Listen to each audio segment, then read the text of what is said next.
អូនផងស្ដា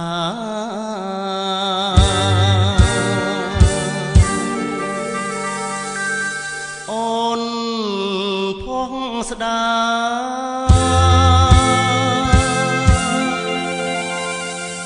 អូននៅទីណា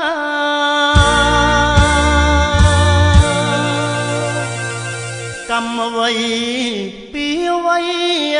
ផ្ដាច់ស្រីពីបងឬ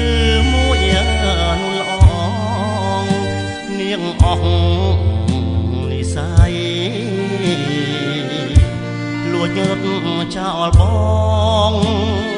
អត់ក្តីអាឡ័យឲ្យបងរីងរៃ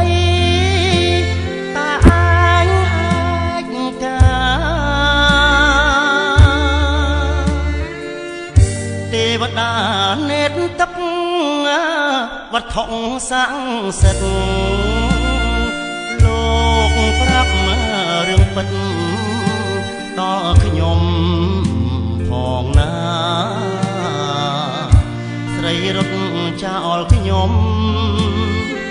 ឬស្រស់ជីវ៉ាត្រូវជន់ឬស្យាប្រមាថពីធាស្ដាយហើយអាណិតព្រោះត្បិតស្រស់ស្រីត្រូវជាបុត្រីសេដ្ឋីមហា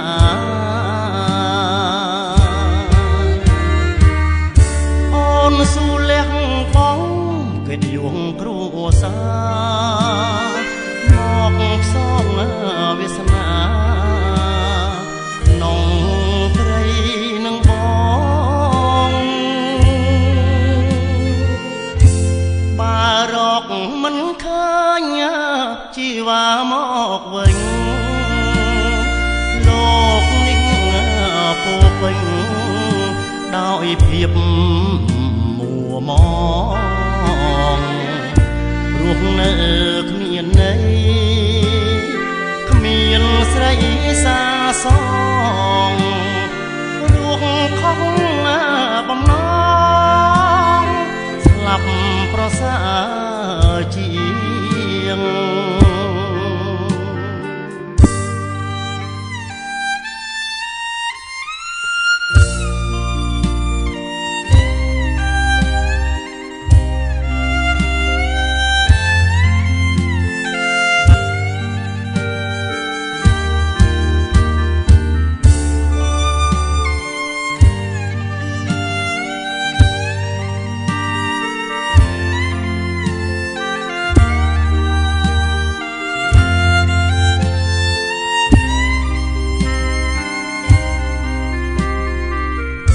បារក